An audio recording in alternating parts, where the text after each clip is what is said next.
บัดนี้วันที่13เดือนมีนาคมพ.ศ. 2568สวดครั้งที่70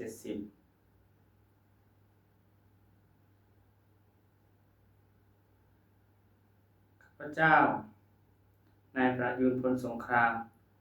ขอถวายเสียงสวดสาธยายพระสูตรพระปริตรและมนต์ต่างๆถวายเป็นพุทธบูชาธรรมบูชาสังฆบูชาและอาจาริยบูชา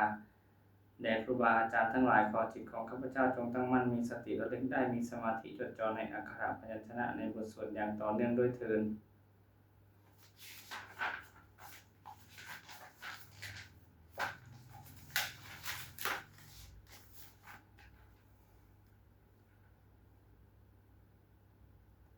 บทสวดชุมนุมเทวดาสมันตาจักรวาเลสุอัตตราคัจฉันตุเทวตาสัทธมังมุนิราชสาสนันตุสักขโมคทังสักเขกามิจารุเปคิริสิกขรตเตจันตาริเควิมานิติเปรเทจคามิตารวนาคาอเนเคหาวัตตุมิเคเตปุมัจยันตุเทวชลธาราวิสเมยขาคันทัพพนาคาติทันตาสันติเกยังมุนิวราวจานังสาตโบเมสุนันตุธรรมสวรรคาโลอยัมปทันตาธรรมสวรรคาโลอยัมปทันตาธรรมสวรรคาโลอยัมปทันตาบทบูชาพระรัตนตรัยอิมินาสการเรนะพุทธังอภิปูชยามะอิมินาสการเรนะธรรมังอภิปูชยามะอิมินาสการเรนะสังฆังอภิปูชยามะบทกราบพระรัตนตรัยอรหังสัมมาสัมพุทโธภควาพุทธังภควันตังอภิวาเทมิ สวากขาโตภควตาธัมโมธัมมังนัมสสามิสุปฏิปันโนภควโตสาวกสังโฆสังฆังนัมมามิ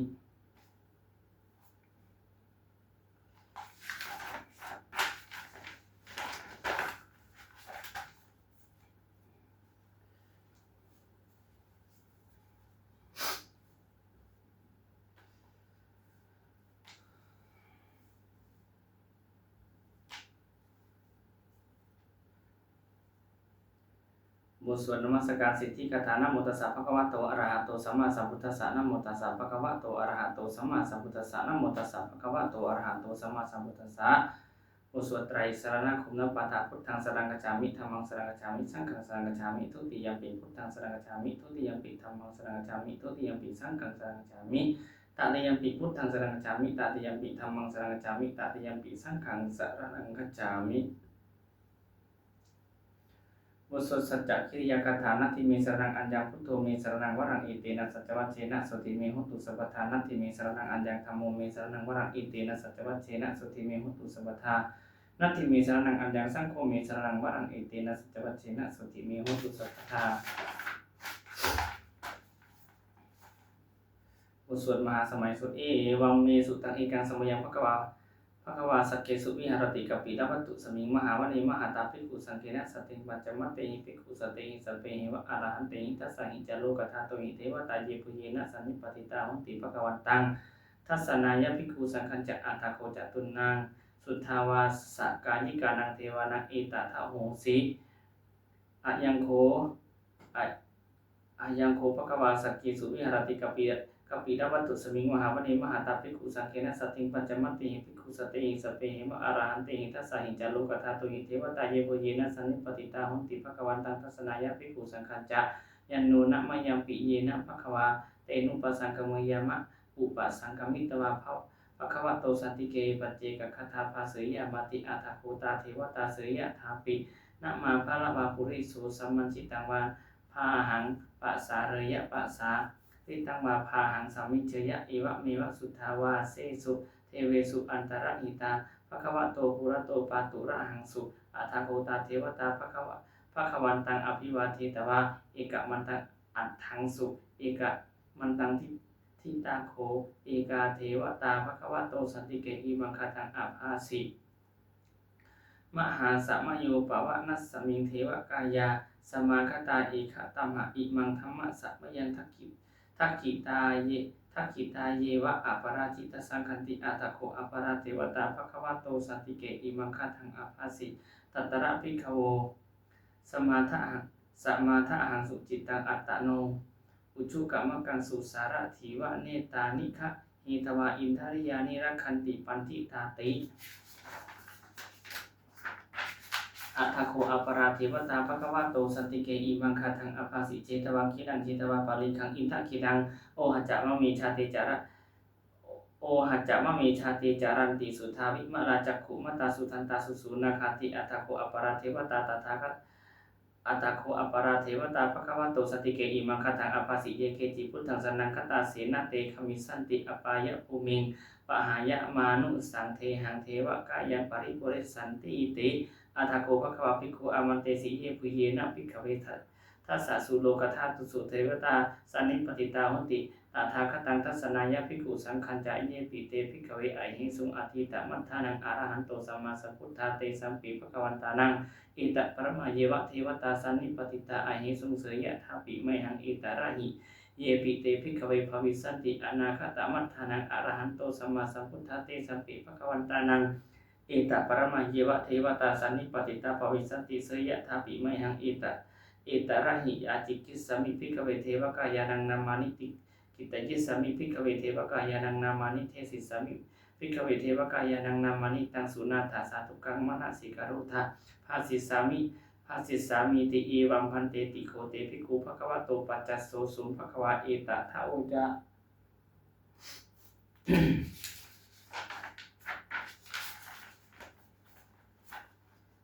สิโลกัมมนุกัสสามิยัตถภูมาตทัสสิตาเยสิตาคิริกปรังปะหิตตาสมาหิตาปุถุสีหาวสัลลินาโลมะหังสาภิสัมพุโนโอทัตตะมนัสสาสุทธาวิปัสสนมนาวิลาพิญโยปัญจสเตยตวาวะเนกาปิลวัฏเวตะโตอามันตติสัทธาสาวะเกสาสนิรเตเทวกายาอภิกันตาเตวิชานาถาภิกขโวเตจะอาตปะมะคารุงสุตวาพุทธศาสนังเตสัมปาตุระหุยานังอมนุสสานัทัสสนังอเปเกสัตมัทถคงสหัสสังอัฏฐสัตตเรงสตังเอเกสหัสสานังอมนุสสานะมัทถสุงอเปเกนันตมัทถคงทิสาสัพพาพุตาอาหุงตันจะสัพพังอภิญญายะวะวัคคิตวานัจจคุมาตตุอามันตยิสัทธาสาวะเกสาสเนระเตเทวกายาอภิกันตาเตวิชานาถาภิกขโวเยโวหังกิตยิสามิคิราหิอนุปุพโสสัตตะสหัสสาวายขาภูมากาปิลวัฏวะอิทิมันโตโชติมันโตวันนะวันโตยะสัสสิโนโมทัมนาอภิกรรมภิกขุนังสมิติงมะนังจะสหัสสาหิมะวตายะขานานัตตวานิโนอิทิมันโตโชติมันโตวันนะวันโตยะสัสสิโนโมทัมนาอภิกรรมภิกขุนังสมิติงมะนังสัตตาคิราติสหัสสายะขานานัตตวานิโนอิทิมันโตโชติมันโตวันนะวันโตยะสัสสิโนโมทัมนาอภิกรรมภิกขุนังสมิติงมะนังอิเจเตโสละสสะอาสายคานานัตตวานิโนอิติมันโตชุติมันโตวันนะมันโตยัสสิโนโมทะมานาอภิกรรมุภิกขุนังสมิติงมะนังเวสามิตาปัญจสัตตายคานานัตตวานิโนอิติมันโตชุติมันโตวันนะมันโตยัสสิโนโมทะมานาอภิกรรมุภิกขุนังสมิติงมะนังกุมพิโรราชกาหิโกเวปุลลัสสะนิเวสนังพิญโยนังสัตตสะอาสังยคานังปัญญิรูปาสติกุมพิโรราชกาหิโกโสปะคะสมิติงมะนังปุริมันจัติสังราชาทัตตาระโตปัสสสติกันทัพพานังอธิปติมหาราชายสัสสิโสปุตตปิตัสสะพะหุอินทนามามหาภลาอิติมันโตชุติมันโตวันนะมันโตยสัสสิโนโมทะมานะอภิกรรมุภิกขุนังสมิติงมะนังทักขินันจัติสังราชาวิรุณโหตัปปะสาสติกุมพันธานังอธิปติมหาราชายสัสสิโสปุตตปิตัสสะพะหุอินทนามามหาภลาอิทิมันโตชุติมันโตวันนะมันโตยัสสสิโนโมทะมานะอภิกรรมุภิกขุนังสมิติงมะนังปัจฉิมันจะทิสังราชาวิรูปโคปัสสสตินาคานังอธิปติมหาราชายัสสสิโสปุตตปิตัสสะพะหุอินทนามามหาภลาอิทิมันโตชุติมันโตวันนะมันโตยัสสสิโนโมทะมานะอภิกรรมุภิกขุนังสมิติงมะนังอุตตรัญจะทิสังราชาโกวิโรตัปปะสาสติยะคานังอธิปติมหาราชายัสสสิโสปุตตปิตัสสะพะหุอินทนามามหาภลาอิทิมันโตชุติมันโตวันนะมันโตยัสสสิโนโมทะมานะอภิกรรมุภิกขุนังสมิติงมะนังปุริมาติสังทัตตาระโตทักขินินะวิรุณโกปัจฉิมินะวิรูปโคภุเวโรอุตรันติสังจัตตาโรเตมหาราชาสัมมันตาจตุโรทิสาทัตถนมานาอัฏฐังสุวะเนกาปิลวัฏเวเตสังมายาวิโนทัสสะอาคูวันจะนิกาสัทธามายากุเทนตุเวเทนตุวิภูจะวิภูสหจันทโนกามะสิทโธจะกินนุคันตุนิคันตุจะปานาโทโอปะมันโยจะเทวสุโตจะมาตาริจิตตเสโนจะกัตถโพนาโลราชาชโนสัพโพอาคูปัญจสิกขุเจวะติมพาโรสุริยวัจจะสะเอติจันเตจราชาโนคันทัพพาสหาราชุพิโมทะมานะอภิกรรมุภิกขุนังสมิติงวะนังอัตถโคนาภะสานาคาเวสาลาสหัตตัชกาคัมภะลัสสะตระอาโคปายาคาสห ยาติภิยามุนาทัตตารัตถาจะอาโคนาคายสัสสิโนเอราวันโนมหานาโคโสภคัสสมิติมนังเยนาคราเชสหสาหารันติทิพาทิชาปักขิวิสุทธจักขุเวหายสาเตวารมัชฌปัตตาจิตราสุปนาอิติเตสนามังอภยันตถานาคราชานามาสิสุปนโตเขมะมะคาสิพุทโธสนาหิวาจาหิอุปวะหายันตานาคาสุปนาสรณมะกังสุพุทธังชิตาวชิระหันเถนะสุสามุทังอาสุราสิตาพาตโรวาสวัสเสเตอิติมันโตยสัสสิโนกาละกัญชามหาพิสมาอาสุราธานะเวคสาเวปจิตติสุจิตติจะอะปหาราโทนะมุจีสหสัตตัญจะภริปุตตานังสัพเพเวโรจะมาจะนามกาสันในหิตวาภลิงเสนังราหุพัทธมุปาคมุงสมโยธานิพัตตันเตภิกขุนังสวิติงมนังอโปจเทวะปฐวีจเทโยวายโยตถาคมุงวรุณาเทวาโสโมจะยะสะสาสหะเมตตากรุณากายิกาอาคูเทวะยะสัสสิโนทัสเสเตทัสสะทากายาสัพเพนานัตตวันิโนอิติมันโตจุติมันโตวันนะมันโตยะสัสสิโนมุทัมมนาอภิกมุงภิกขุนังสมิติงมนังเวนทูจะเทวาสหลิจะอาสมาจะทุเวยมาจันทสุปนิสาเทวาจันทมาโคปุรคิตาสุริยสุปนิสาเทวาสุริยมาโคปุรคิตานักขัตตานิปุรคิตวาอาภูมันทวาราหังกาวะสุนังวะสโมเสโตสัพโพปะคะปุรินทโตทะเสเตทัสสะทากายาสัพเพนานัตตวันิโนอิทิมันโตชุติมันโตวันนะมันโตยะสัสสิโนมุทะมนะอภิกมุงภิกขุนังสมิติงวนังอัฏฐาคูสาภูเทวาชรมัคคิสิกขาริวะอริทธกาจาโรชาจะอุมาปุภนิพาสิโนวารุณาสาธรรมจะอัจจุตาจะ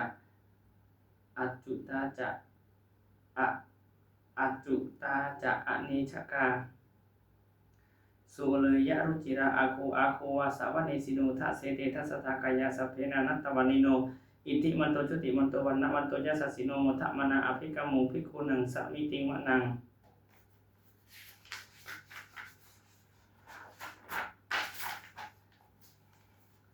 สมานา มหาสมานามานุสามานุสุตมาคิทธาปทุสิกาอาคูมโนปทุสิกาอัฏฐาคูหารโยเทวาเยจโลหิตวาสิโนปารคามหาปารคาอาคูเทวายะสัสสิโนทัสเสเตทัสสะทากายาสัพเพนานัตตวันิโนอิทิมันโตจุติมันโตวันนะมันโตยะสัสสิโนมุทะมนะอภิกมุงภิกขุนังสมิติงวนังสุขากรุมหาอรุณาอาคูเวคนัสสาสหะโอทัตตะไคหาปามุขะอาคูเทววิจักขณาสัทธามัตตาหาระขจามิสกาจายะสัสสิโนฐานะยังอาคาปัจจโนโยทิสาอภิวัสติทัสเสเตทัสสะทากายาสัพเพนานัตตวันิโนอิทิมันโตจุติมันโตวันนาวันโตยะสัสสิโนมุทะมนะอภิกมุงภิกขุนังสมิติงมนังเขมิยาตุสิตายามากัตถากาจายะสัสสิโนสัมพิตากาลามะเศรษฐาโชตินามาจะอาสวานิมานารติโนอาโคอาทาโคปรณิมิตาทัสเสเตทัสสะทากายาสัพเพนานัตตวันิโนอิทิมันโตจุติมันโตวันนาวันโตยะสัสสิโนมุทะมนะอภิกมุงภิกขุนังสมิติงมนังสัทเทเทวนิกายาสัพเพนานัตตวันิโนนามันวะเยนะอาคันฉุงเยจันเยสัทธิสาสหปวุฒชชาติมัคคิลังโอคะตินนามนาสวังทักเขโมคะดารังนาคังจันทังวะอาสิตาติตังสุพรหมาปรมัตโตจะพุตตาอิติมัตโตสหสันนังกุมารโรติโสจะโสปะคะสมิติงมนังสหัสสะพระมโลกานังมหาพระมาพิติทติอุปปันโนจุติมันโตพิสมาคายโยยะสสิโสทัสเสทะอิสระอาคูปัจเจกวะสวัสติโนเตสัญจะมัชฌะโตอาคาหาริโตปาริวาริโตเตจะสัพเพอภิกันเตสินเทเทเวสพรมเกมาระเสนาอภิกามิปัสสะกันหัสสะมันทิยังเอถาคันหาถาพันทถาราเคนะพันทะมัตถุโวสมันตาปริวาเรถามาโวมุจิตถโกจินังอิติตัฏฐามหาเสโนกันหาเสนังอเปสยิปานินาตละมาหัจจะสารังกัตตวานะเพระวังยะถาปาวุสโกเมโคธนะยันโตวะสาวิชุโกตถาสุปัจจุทาวัตติสังคุโทอาสยังวะเสตันจะสัพพังอภิญญายะบาวะคิตวานะจักขุมาตโตอมตะยิสัทธาสาวเกสาสนิรเตมาระเสนาอภิกันตาเตวิชานาถาภิกขโวเตจะอัตตปะมะกรุงสุตวะพุทธศาสนังมีตาราเคหิปะกามุงเนสังโลมัมปิอินชยุงสัพเพวิชิตสังคามา พยาติตายะสัสสิโนมูทันติสหภูเตหิสาวกาเตชะเนสุตาติบทสวดธรรมจักรปวัตตนสูตรเอวเมสุตังเอกังสมยังภควาภาราณสียังวิหารติอิสิปตเนมิกทาเยตตระโคภควาปัจจวัคคีเยปัญจวัคคีเยภิกขุอามันเตสิทธเวเมภิกขเวอันตาปปฏิเตนะนะเสวิตพาโยจายังกาเมสุกามะสุขันธิกานุโยโคหิโนกัมโมโพตุชนิโกอนาริโยอนัตตสันนิโดโยยายังอัตตะกิลมัฏฐานุโยโคทุกโคอนาริโยอนัตตสันหิโตเอเตเตภิกขเวอุโปอันเตอนุปคัมมะมัชฌิมาปฏิปทาตถาคเตนะอภิสัมพุทธาจักขุกรณียานากรณีอุปสัมมยะอภิญญายะสัมโพธายะนิพพานายะสังวัตติกตมาจาสาภิกขเวมัชฌิมาปฏิปทาตถาคเตนะอภิสัมพุทธาจักขุกรณียานากรณีอุปสัมมยะอภิญญายะสัมโพธายะนิพพานายะสังวัตติอะยะเมวะอริโยอัตถังคิโกมะโคเสยะทิฏฐังสัมมาทิฏฐิสัมมาสังกัปโปสัมมาวาจาสัมมากัมมันโตสัมมาอาชีวสัมมาวายาโมสัมมาสติสัมมาสมาธิอายังโคสาภิกขเวมัชฌิมาปฏิปทาตถาคเตนะอภิสัมพุทธาจักขุกรณียานากรณีอุปสัมมยะอภิญญายะสัมโพธายะนิพพานายะสังวัตติ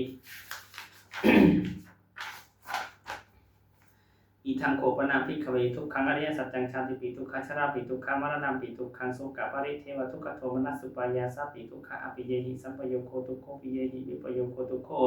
ยัมปิชังนาภาติตัมปิทุกขังสังกิเตนะปัจจุบันฐานขันธาทุกขะอีทังโคปนาภิกขเวทุกขสมุทัยโยอริยสัจจังยายังตัณหาโปโนภวิกานันทิราคะสหคตาตัตตระพิอันทินิเสยะทิทังกามตัณหาภาวะตัณหาวิภวะตัณหาอีทังโคปนาภิกขเวทุกขะนิโรโทอริยสัจจังโยตัสสาเยวตัณหายะอาเสสะวิราคะนิโรโทจาโคปฏินิสัคโคมุตติอนาระโย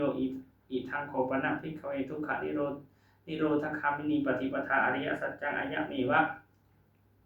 อริโยอัตถังคิโกมะโคเสยะทิทังสัมมาทิฏฐิสัมมาสังกัปโปสัมมาวาจาสัมมากัมมันโตสัมมาอาชีวสัมมาวาจาวายโมสัมมาสติสัมมาสมาธิอีทังทุกขังอริยสัจจันติเมภิกขเวปุเพอนันสุเตสุธัมมิสุจักขุงทัพพติญาณังอุทัพพติปัญญาอุทัพพติวิชาอุทัพพติอาโลโกอุทัพพติตังโคปนิทังทุกขังอริยสัจจังปริญญายันติเมภิกขเวปุเพอนันสุเตสุธัมมิสุจักขุงอุทัพพติญาณังอุทัพพติปัญญาอุทัพพติวิชาอุทัพพติอาโลโกอุทัพพติตังโคปนิทังทุกขังอริยสัจจังปริญญายันติเมภิกขเวปุเพอนันสุเตสุธัมมิสุจักขุงอุทัพพติญาณังอุทัพพติปัญญาอุทัพพติวิชาอุทัพพติอาโลโกอุทัพพติอีทังทุกขสมุทัยโยอริยสัจจันติเมภิกขเวปุเพอนันสุเตสุธัมมิสุจักขุงอุทัพพติญาณังอุทัพพติปัญญาอุทัพพติวิชาอุทัพพติอาโลโกอุทัพพติตังโคปนิทังทุกขสมุทัยโยอริยสัจจังปะหาตาพันติเมภิกขเวปุเพอนันสุเตสุธัมมิสุจักขุงอุทัพพติญาณังอุทัพพติปัญญาอุทัพพติวิชาอุทัพพติอาโลโกอุทัพพติตังโคปนิทังทุกขสมุทัยโยอริยสัจจังปะหินันติเมภิกขเวปุเพอนันสุเตสุธัมมิสุจักขุงอุทัพพติญาณังอุทัพพติปัญญาอุทัพพติวิชาอุทัพพติอาโลโกอุทัพพติอีทังทุกขานิโรโทอริยสัจจันติเมภิกขเวปุเพอนันสุเตสุธัมมิสุจักขุงอุทัพพติญาณังอุทัพพติปัญญาอุทัพพติวิชาอุทัพพติอาโลโกอุทัพพติตังโคปนิทังทุกขานิโรโทอริยสัจจังสัจจิกาตัพพันติเมภิกขเวปุเพอนันสุเตสุธัมมิสุจักขุงอุทัพพติญาณังอุทัพพติปัญญาอุทัพพติวิชาอุทัพพติอาโลโกอุทัพพติตังโคปนิทังทุกขานิโรโทอริยสัจจังสัจจิกตันติเมภิกขเวปุเพอนันสุเตสุธัมมิสุจักขุงอุทัพพติญาณังอุทัพพติปัญญาอุทัพพติวิชาอุทัพพติอาโลโกอุทัพพติอีทังทุกขานิโรธคามินีปฏิปทาอริยสัจจันติเมภิกขเวปุเพอนันสุเตสุธัมมิสุจักขุงอุทัพพติญาณังอุทัพพติปัญญาอุทัพพติวิชาอุทัพพติอาโลโกอุทัพพติตังโคปนิทัง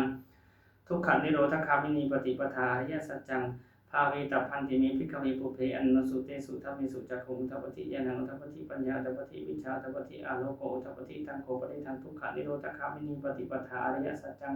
ภาวิตันติเมภิกขเวปุเพอนันสุเตสุธัมมิสุจักขุงอุทัพพติญาณังอุทัพพติปัญญาอุทัพพติวิชาอุทัพพติอาโลโกอุทัพพติยาวกีปัญจเมภิกขเว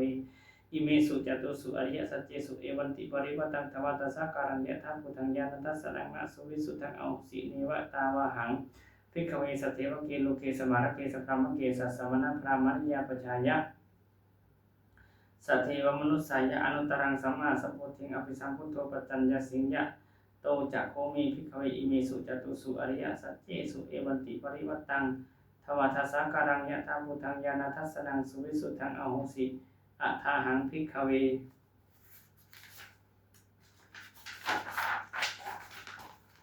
สเทวเกโลเกสมารเกสพรหมเกสัสสมณพราหมณิยาปชายะสเทวมนุสสายะอนุตรังสัมมาสัมพุทธิงอภิสัมพุทโธปัจจัญญสิง ญาณัญจปนะเมทัสสะนังอุทะปาธิอากุปปาเมวิมุตติอายะมันติมาชาตินัตถิธานิปุนัพพะโวติอิทัมะโวจะภควาอัตตมนาปัญจวัคคียาภิกขุภควโต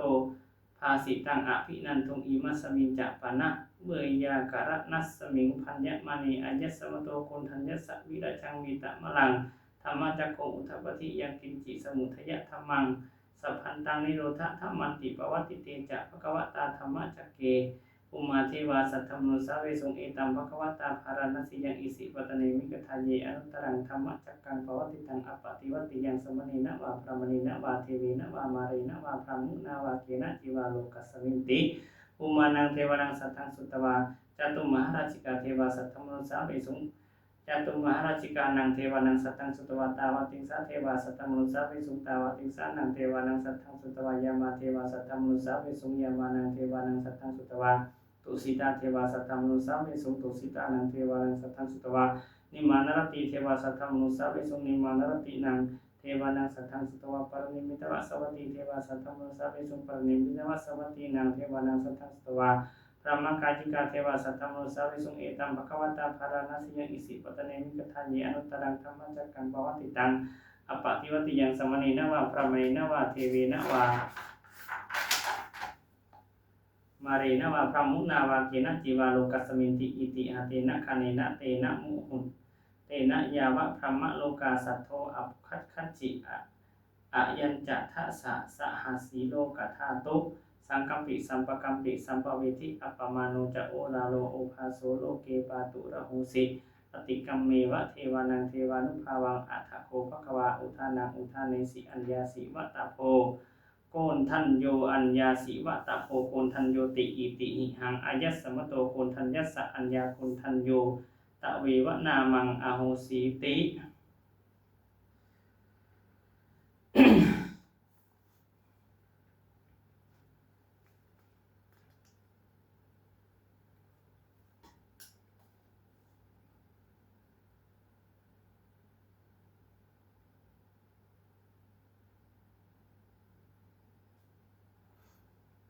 พุทธานุสติอิติปิโสภควาอรหังสัมมาสัมพุทโธวิชชาจารณะสัมปันโนสุขโตโลก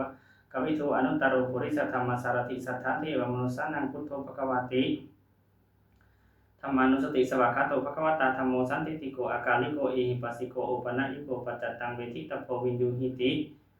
สังฆานุสติสุปฏิปันโนภควโตสาวกสังโฆอุชุปฏิปันโนภควโตสาวกสังโฆยะยะปฏิปันโนภควโตสาวกสังโฆสามีจิปฏิปันโนภควโตสาวกสังโฆยะทิทังจัตตาริปุริสัญญุคานิอัตตาปุริสัปุคลาเอสะภควโตสาวกสังโฆอาหุเนโยปาหุเนโยทักขิเนโยอัญชลีการณิโยอนุตตรังปุญญกิตังโลกัสสาติสักกัตวาพุทธรัตนังอุสถังอุตมังวรังหิตังเทวมนุสสานังพุทธเตเชนะสุทินานาสันตุปัทวาสัพเพทุกขมุปัสสมิตุเตสักกัตวาธรรมรัตนังอุสถังอุตมังวรังปะริราหุปัสสมนังธรรมเตเชนะสุทินานาสันตุปัทวาสัพเพปะยาหุปัสสมิตุเตสักกัตวาสังฆรัตนังโอสถังอุตมังวรังอาหุเนยังปาหุเนยังสังฆเตเชนะสุทินานาสันตุปัทวาสัพเพโลคาหุปัสสมิตุเตพระคาถาจินนปัญชร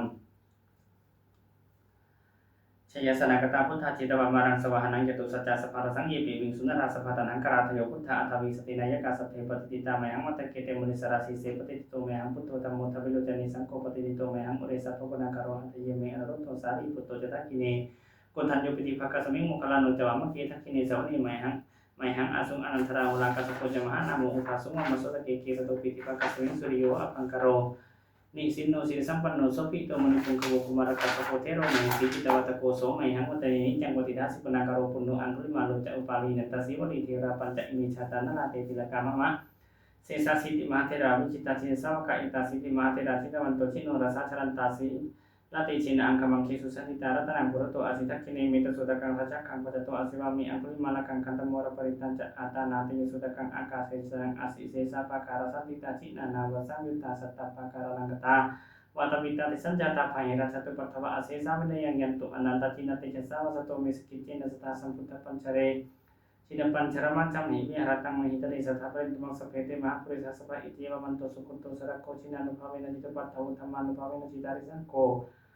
สังขานุภาเวนะจิตันตรายโยสัทธรรมานุภาวะปาริโตจารามิชินปัญชเรติ บทสวดพาหุงมหากาพาหุงสหสมาพินิมัสสาวุตันตังครีมีกลังทิตโครัสเสนมารังธานาเตตามวิตินาจิตามมุนิตุตันเตจัสสาวะตุเตเจยมังคลานีมาราเตเรกมาปิยุจรสปาราติงโครัมปนาลวะกมะกมทัตยขังขันติสุตันตวิตินาจิตามมุนิตุตันเตจัสสาวะตุเตเจยมังคลานีนาลาคิริกจาวรังอติมัตปุตังทาวกิจกรรมสันนิวัสทารุนันตังเมตัมบุเสกวิธินาจิตตวัมนิโทตันเตจัสสาวะตุเตเจยมังคลานิอุคิตะกะกมติหันตสุทารุนันตังทาวติโยชนะปัทังคุลิมาลาวันตังอิติปิสังคตมโนจิตตวัมนิโทตันเตจัสสาวะตุเตเจยมังคลานิกัตตวานังกัตตมุตรังอิวะคัปปินิยาจินจายตุตตวะจันังจันกายมัจเจสันเตนะโสมิตินาจิตตวัมนิโทตันเตจัสสาวะตุเตเจยมังคลานิสัจจังวิหายมติสัจจกวาทกิตุงวัฏาภิโรปิตมนังอติอันตพุทธังปัญญาปฏิปจาริโตจิตตวัมนิโทตันเตจัสสาวะตุเตเจยมังคลานิอันโตปะอันตพุจจคัมมิพุทธังมหิติงพุทเตนะเทระพุจจเคนะธรรมปยันโตอิตุปเทสวิตินาจิตตวัมนิโทตันเตจัสสาวะตุเตเจยมังคลานิทุกขหะเตติพุจจเคนะสุทัตตหันทังพระมังวิสุทธิจุติเมติปกาวิธานังยานังกเตนะวิตินาจิตตวัมนิโทตันเตจัสสาวะตุเตเจยมังคลานิเอตาปิพุทธเจยมังคลาอัตตกถาโยวาจโนตินาทิเนสระเตมตันติตวานานิกวิมิธานิจุปัตตวานิโมขังสุขังอธิกมัยยนะโรสปัญโยมหาการณิโกนาโตหิตายสัพปานินังปุริตวะปารมีสัพพะปัตโตสัพพุติมุตตมังเอเตนะสัจวัชเชนะโหตุเตเจยมังคลัง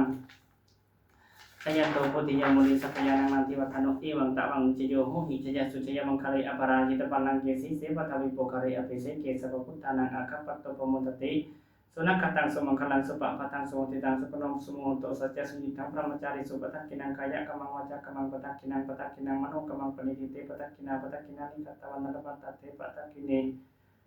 ภวันตุสัพพมังคลังราคันตุสัพพเทวตาสัพพพุทธานุภาเวนะสัทธาโสติภวันตุเตภวันตุสัพพมังคลังราคันตุสัพพเทวตาสัพพธรรมานุภาเวนะสัทธาโสติภวันตุเตภวันตุสัพพมังคลังราคันตุสัพพเทวตาสัพพสังฆานุภาเวนะสัทธาโสติภวันตุเต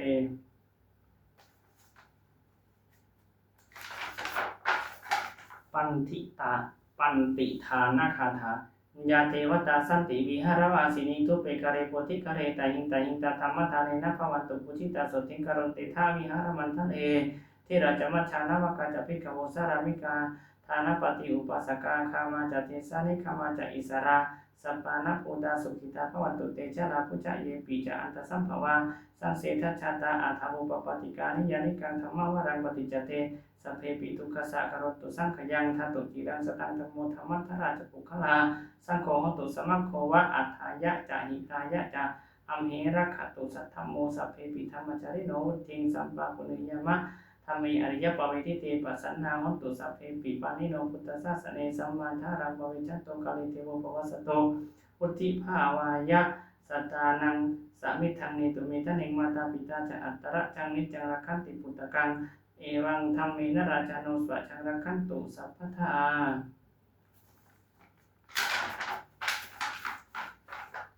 เทวตาอุโยชนะคาถาทุกขปัตตาจนิทุกขาพยาปัตตาจนิพยาโสกปัตตาจนิโสกาหตุสัพเพปิปานิโนเอตาวตาจะอัมหิสัมปตังปุญญสัมปทังสัพเพเทวานุโมทันตุสัพพสัมปติสิทธิยาทานังทันตุสัทธายาสีนังรักขันตุสัพพทาภาวนาภิรตาหตุกัจจันตุเทวตาคตาสุมังคลังคตาหตุสัมมังหตุสัพพังสุมังคลังรักขันตุสัพพเทวตาสัพพมุทธานุภาเวนะโสติหตุนิรัตตรังหตุสัพพังสุมังคลังรักขันตุสัพพเทวตาสัพพธรรมานุภาเวนะโสติหตุนิรันตรังหตุสัพพังสุมังคลังรักขันตุสัพพเทวตาสัพพสังฆานุภาเวนะโสติหตุนิรันตรังสัพเพพุทธาภลปัตตาปฏิกานันจะยังพลังอรหันตานันจะติเจนะระคังปันธามิสัพพโสสัพเพพุทธาภลปัตตาปฏิกานันจะยังพลังอรหันตานันจะติเจนะระคังปันธามิสัพพโสสัพเพพุทธาภลปัตตาปฏิกานันจะยังพลังอรหันตานันจะติเจนะระคังปันธามิสัพพโสสัพเพพุทธาภลปัตตาปฏิกานันจะยังพลังอรหันตานันจะติเจนะระคังปันธามิสัพพโสสัพเพพุทธาภลปัตตาปฏิกานันจะยังพลังอรหันตานันจะติเจนะระคังปันธามิสัพพโสสัพเพพุทธาภลปัตตาปฏิกานันจะยังพลังอรหันตันจะติเจนะระคังปันธามิสัพพโสสัพเพพุทธาภลปัตตาปฏิกานันจะยังพลังอรหันตันจะติเจนะระคังปันธามิสัพพโสสัพเพพุทธาภลปัตตาปฏิกานันจะยังพลังอรหันตันจะติเจนะระคังปันธามิสัพพโสสัพเพพุทธาภลปัตตาปฏิกานันจะยังพลังอรหันตันจะติเจนะระคังพันธามิสัพพโส